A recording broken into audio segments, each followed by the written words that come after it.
In this video, we're going to break down feeling good, looking good, and getting good. It's going to change the way that you see your behavior patterns and your motivation strategies, and hopefully allow you to avoid being driven by the land of the not so you can achieve your goals and dreams. That'll all make sense after this video.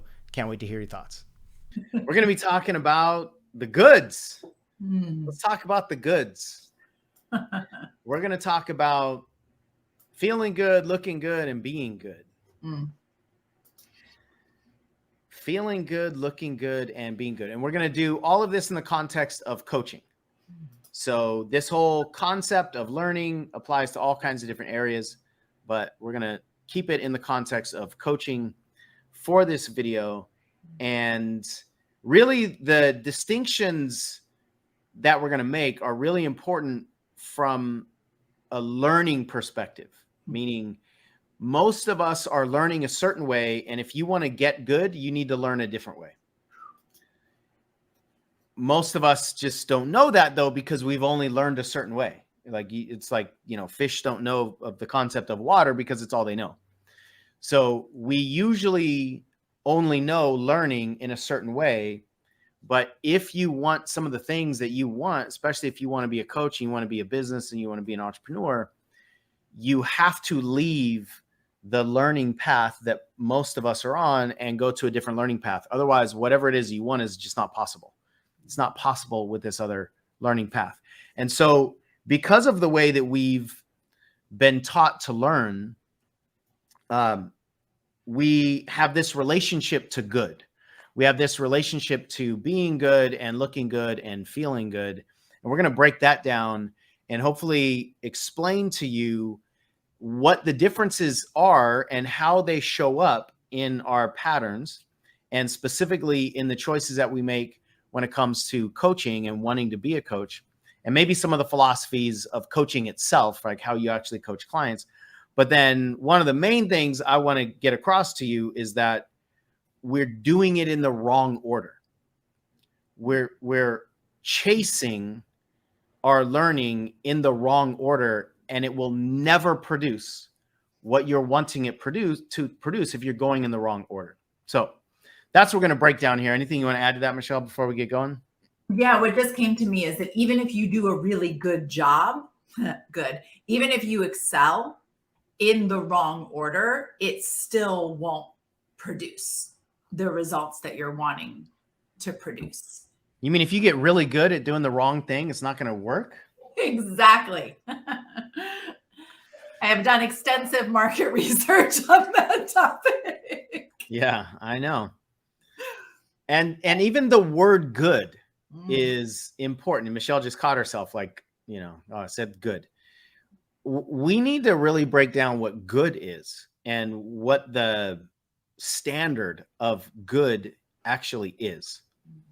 And so let's do that. Let's start there. What is good? Good is, it's a judgment. Something is good and something is bad. And we are we are trained as humans to learn according to good and bad and right and wrong. Yeah. And in the normal way that we learn, you know, that generally comes from school, you have the right answer and you have the wrong answer. There's a right way to do things, there's a wrong way to do things. And if you do it the right way, you get rewarded. And if you do it the wrong way, you get punished. That dichotomy of right equals reward and wrong equals punished, that runs our lives. And good becomes synonymous with right, and bad becomes synonymous with wrong. So we live in this dichotomy of right, wrong, good, bad, and that's how we make all of our choices.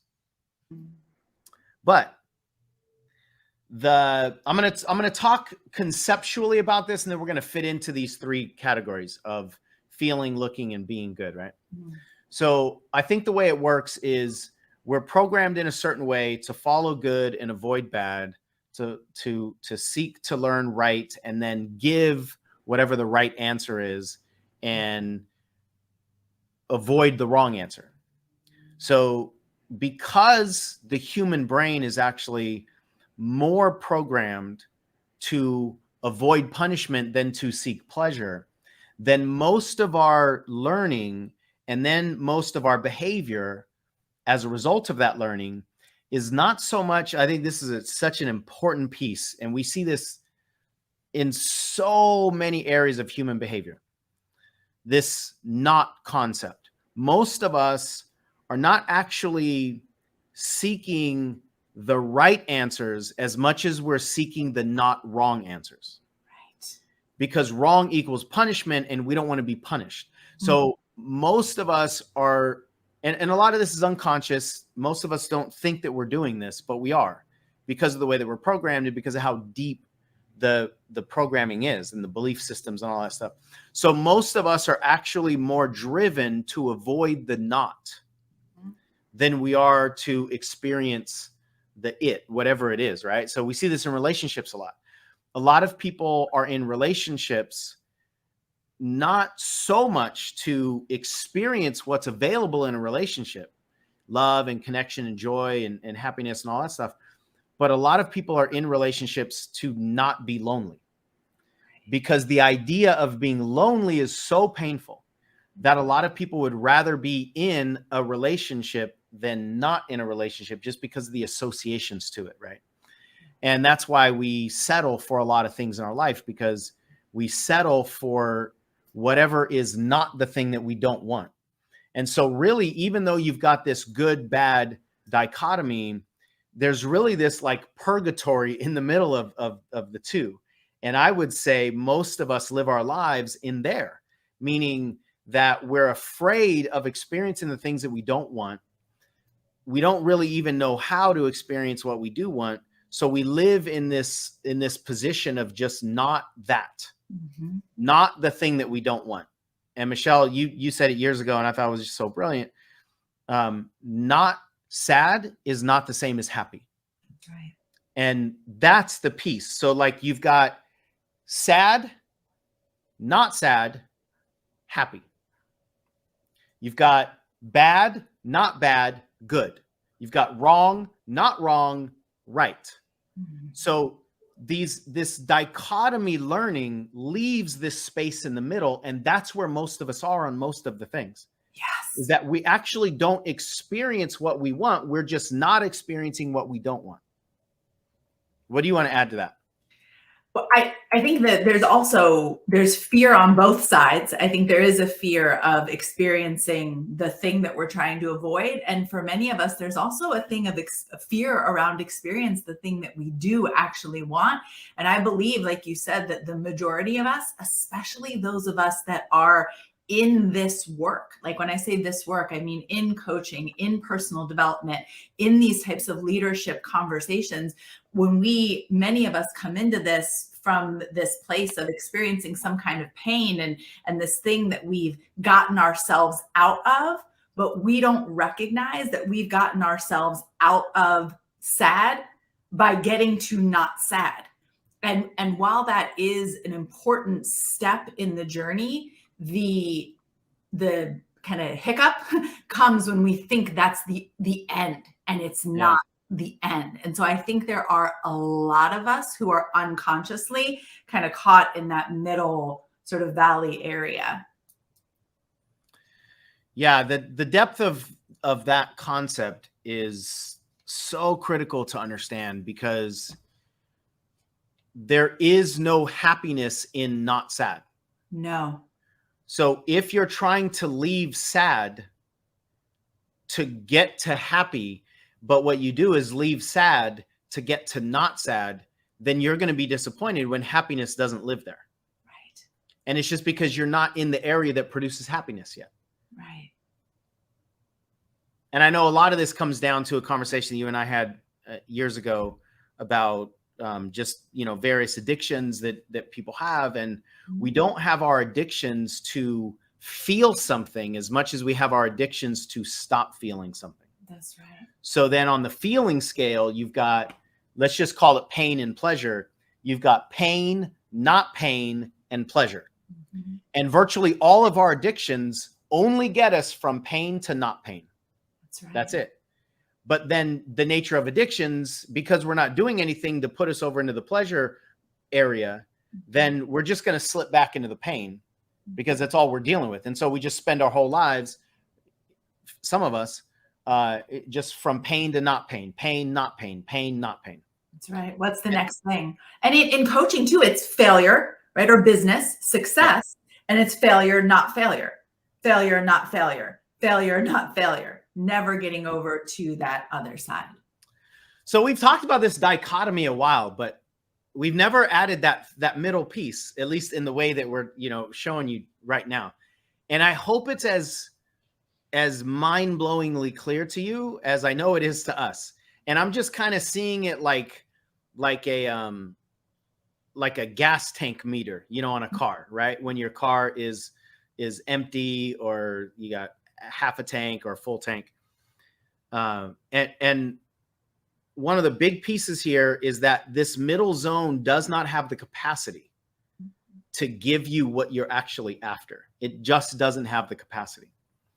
And so not even thinking about that, like what we plan to talk about here, we've got these three components of feeling good, looking good, and being good. And it's going to map onto this in many ways, I think. So if you agree that we are taught the way that I explained it, that we're constantly being programmed to be not wrong and constantly being programmed to be not bad so that we don't get punished, then the association that gets formed is and wrong is an intellectual thing, right? If I'm a math teacher and I give you a problem and it says 2 + 2 = what, and you give anything other than 4, intellectually that's wrong. That's an intellectual thing. But because of the way that we're programmed, that intellectual idea of wrong then becomes emotional when I get punished for it. And I could get punished by seeing an X across that problem and it's red ink, or I get a grade, or I get punished at home, or I don't get to get into college. There's all kinds of ways that we get punished in the learning process that most of us went through for the majority of our formative years, right? And that's only in the school system that I'm talking about. You think about all the different ways that we punish toddlers, with lack of approval, or just a scowl or yells or whatever. Like, we're getting bombarded as humans when we're learning of what's wrong, and that gets associated to something that doesn't feel good, which is punishment, right? So that's the association that we're playing with here.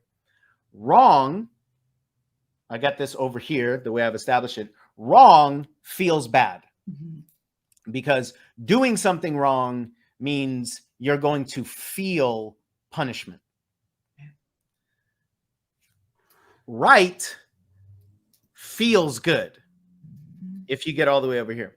But wrong, feeling bad, we don't want to feel bad, so we just want to stop feeling bad, which is why we then put so much energy at an unconscious level. Again, this is more unconscious than conscious, in just not being wrong.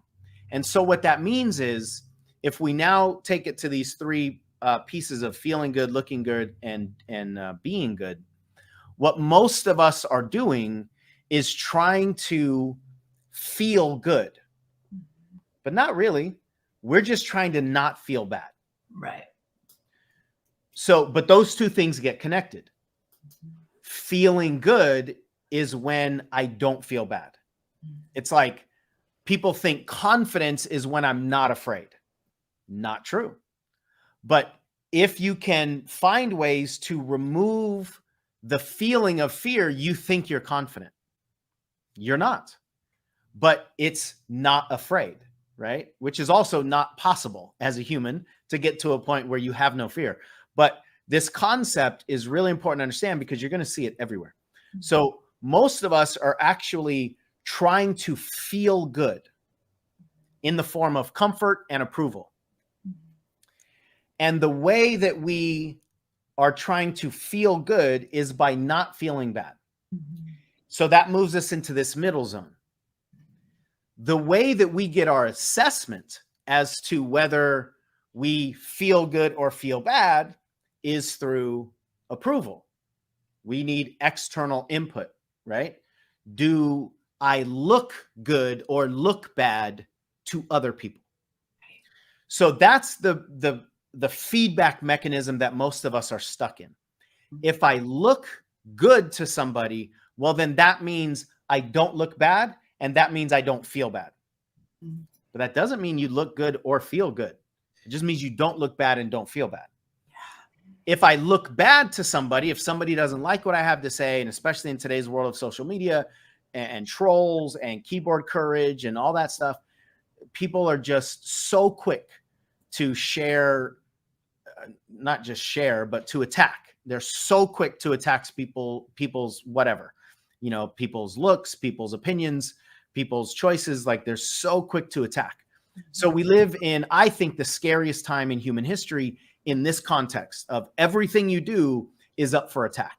If anybody can see you, somebody will attack you. Right. And that's a terrifying state to be in to an insecure mind. Mm-hmm. And we're all insecure in some ways, right? So we're using the assessment of how do we look to determine and to affect how we're going to feel. So if I look good, somebody please just tell me I look good. Tell me that you like the way I physically look, or you like what I'm saying, or you approve of me. We're constantly saying, do you approve of me? And if you approve of me, then that means I don't feel bad, because I don't look bad, which means I don't necessarily feel bad. Hopefully this is all making sense. If there's anything you want to clarify or add, Michelle, please do. Oh. Okay. So then the next piece is this battle between feeling good and looking good will never get you good. Because the whole point of learning is to avoid punishment. It's actually not to increase skills. Most of us are learning our skills in order to not feel bad about our skills by not looking bad about our skills. So that's a very low bar. So it's not that we're trying to get competent. We're just trying to not look incompetent. We're trying to not look dumb. We're not actually doing what we need to get smart. We're just trying to not look dumb. And that's why so much of the training out there, especially in the now we're going to, again, keep this in the coaching market. So much of the training in the coaching market is not only in the coaching market, but we're just speaking primarily to coaches. So much of the training is not designed to get you good. It's designed to make you feel not bad.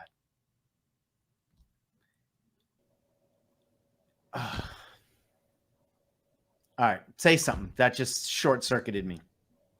I mean, yeah, join the club. What you said a moment ago, or what I heard anyway, because it short-circuited me, in the understanding that most of us are learning, or we have been learning, in order to avoid looking bad or feeling any of the discomfort that comes with that association, right? Looking bad, meaning we're going to get like that we're going to feel bad through that punishment. So we're just learning in order to continue to hold up the protection against feeling the thing that we don't want to feel, which is why we don't have the capacity to actually really be or feel good, because we're not even doing anything that we want. We're not chasing anything, going after anything that we actually desire, because it's all focused toward the thing that we want to avoid, which keeps us as the problem, which keeps them as the expert with the solutions that we need in order to curate and then preserve this image to keep us from feeling a way that we don't want to feel. Yeah, it's a constant position of deference, meaning that we just constantly defer. Yeah. We constantly defer to somebody else who's the expert, somebody else who knows better than us. And we do it in learning, you know, in all the institutional learning, because the teacher tells us. Very rarely do students have the capacity or the permission to tell the teacher what the right answers are. It's somebody also always talking down to us. I'm going to give you this from a position of authority, and then you're going to give it back to me, and then I'm going to either reward or punish you. That's the deeper learning that's going on underneath the learning. And that is massively detrimental to our self-esteem. It's impossible to be an entrepreneur that way. Yeah. It's impossible. There's no such thing as a follow the instructions entrepreneur. So as long as somebody's going to tell you constantly what to do and you're just going to follow their instructions, you'll never be independent, because it's impossible. You can't follow instructions on your way to independence. That's not the road to get there. So the effect of this is really important for us to understand if you want a different outcome, right? And this idea of who the authority is. Somebody's always got the authority. They have the authority to tell us how we look. And it's fascinating, especially in today's online world. You've got people, a lot of times, are even fake in their social media accounts. You've got people who are living alter egos in their social media, and we, doing the best we can to share our message with the world and teach a little bit, we're affected by people we'll never know. And a lot of times they're fake people. And we're affected by them because we've given them the authority to tell us whether we look good or not. And then because of that, we're going to either feel good or not. And so then we go through this process that we're breaking down here where, like, what can I do to not feel bad? What can I do to not look bad? And then that's the bar. And it's with them, right? Because what I have to do to look good and feel good in your presence, for example, is going to be totally different than what I have to do to look good and feel good around a friend of mine, around random audience people that I don't actually know personally, around this person in my community, this friend, this relationship. So it's never ending. It's a constant and continual checking in and assessing and having to continue to outsource that authority, like you were saying, but not just to one person, to, like, for anybody, us, anybody, everybody we encounter. Anybody who has an opinion. Woo!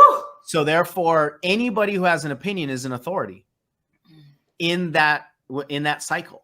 Anybody with an opinion is an authority. And it's impossible for you to be visible to, I would say, more than 4 people. I was going to say 2, but 2 people might see you the same way. I'd say any more than 4 people, it's impossible to be visible to any more than 4 people and not have different ends of the spectrum feedback. And so when our visibility is now to 40 people or 400 people or 4,000 people or 4 million people, and online there's infinite visibility, then it's literally impossible to be visible and not be exposed to negative, authoritative feedback. So then the only way to stay safe, to stay not punished, is to not be seen, is to not get yourself the possibility of getting that negative exposure approval, right? The lack of approval, the negative feedback of you don't look good. So that's why this world is so scary to people. I mean, it's scary to all of us, still to me, even though I can break this down and I've been doing this for so long, it's still scary. It's still a scary thing. But what you were just explaining, Michelle, it's not only scary, but it's unstable. Because now you're constantly in this place of, am I not bad to you? Am I not bad to you? Am I not bad to you? What can I do to not feel bad to me? What can I do to not feel bad? But every new interaction it's like a new universe, because what worked over there to not feel bad doesn't necessarily work over here to not feel bad. So the outcome of this, like the effect of all of this, is that people are looping between the looking good and feeling good cycle and never actually getting good. Yeah. Because the things that are required for you to get good will require you to not look good and to not feel good. So there is no path to getting good that skips over feeling and looking bad. Yeah. There is no path. So, right? It's like laughable, right? It's like simultaneously disheartening, like just stay in bed, but comical at the same time, because this it is like, it's what we're doing, like it's what we're trying to do. And the thing is, in an industry like coaching, there are no regulations, right? Mm-hmm. In an industry like medicine, there's nobody that's going to tell you there's an easy road to get through medical school, because they can't, because it's against the law to lie, and there is no other way. So you either sign up for the hard path or you don't take the path. Mm. There is no other legal way to offer you a detour. It's the same in any regulated industry. But in coaching, there are all kinds of detours that are not illegal. Right. So you have a lot of people, and we're not here to try to, like, you know, throw people under the bus, because I just want you to understand the concept here. You have a lot of people that will offer you something that at its best can only get you to not feel bad, at its absolute best. But in the real world, when you have to be good to succeed, getting to I don't feel bad is disaster. Because you can't win with not feeling bad. You can't become competent with not feeling bad. You can't ever get to certainty with not feeling bad. But here's the good news. And we're going to try to wrap this up because we got time constraints, and otherwise this would take 3 hours. And we'll continue to explore this because, you know, a lot of this stuff is new anyway, as we just unpack all of it. If you want to be good, you have to go in reverse. You have to go, my whole point in learning is to be good. And here's the good news. When your whole point is to be good, the first thing you'll encounter is looking good.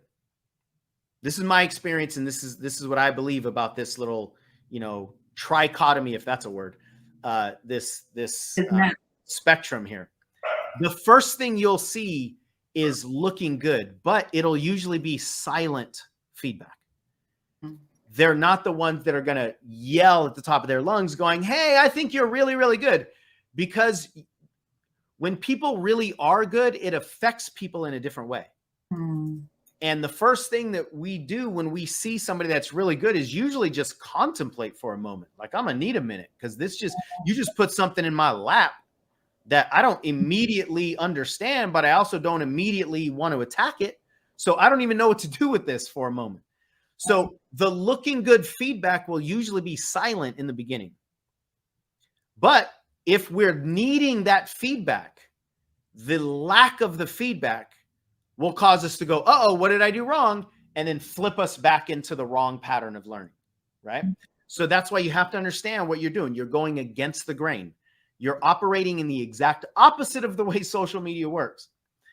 You are getting good, and you'll first start to look good to other people, but it'll be silent. But then you'll start to hear some of that feedback, because then people will go, wow, that's really good stuff. It'll take a while though, but wow, that's really good stuff. And then you might get to the place where it feels good, but feeling good in this pattern is way different than feeling good in the other one. Because remember, feeling good isn't even feeling good, it's feeling not bad. So you're coming from the opposite. It's like you're coming from this place of when you're feeling bad because you're doing things that are developing your skills, but it's not operating according to the way that you're programmed to learn. So everything is like in the upside down world. Everything is like, all right, well, I'm getting good, but it doesn't feel like I'm getting good. It can't feel like you're getting good. The process of getting good cannot feel good. I'm going to say that again. The process of getting good cannot feel good. So if you feel good in your learning, you're not getting good.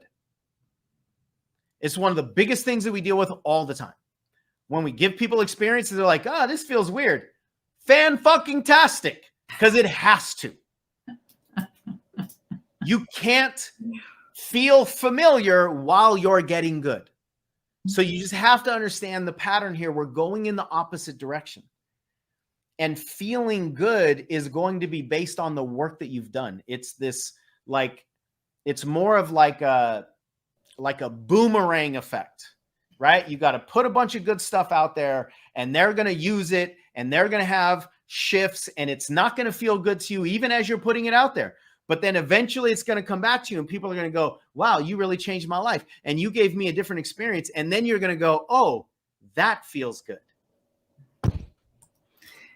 I also think there's an internal feeling good. For me, there is and was around just pride, right? Of knowing the path that, like, knowing the path that I'm on and what I've committed to. So it's it is, to what you were saying, Sean, it's like a different texture, resonance of the feeling good. And it's more internal, knowing what I've committed to.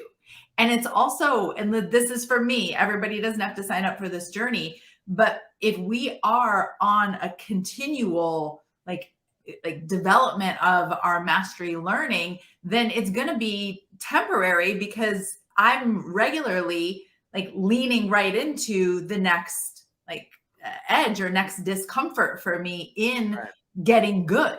Right. So it's not this like, woohoo, it's more of this internal, sense of pride, that kind of feeling good.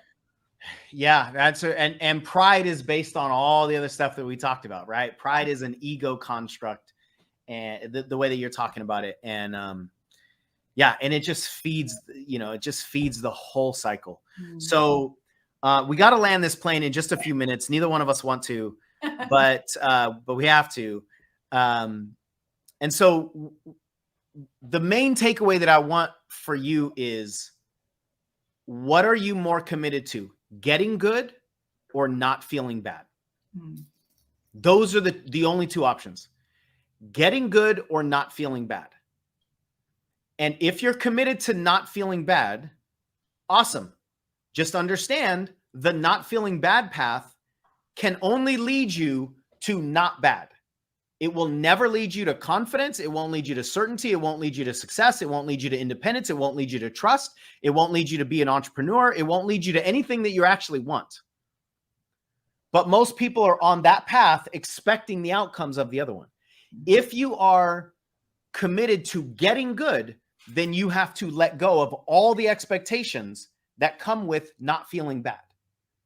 So that means you've got to let go of the expectation of comfort and familiarity and knowing the path and being able to predict the future and being able to control all the stuff. There's just, it's a different path. It's like a different world. It's like Earth and Moon, right? They're just so wildly different. So here, we're going to attempt to do this in we got 90 seconds. Everything that we do is about getting good, and it's based on all the experience that we have. So we've got an event coming up, and it's designed to create good coaches. It's not designed to make coaches have a false sense of security of not feeling bad, and then they go out into the world and fail.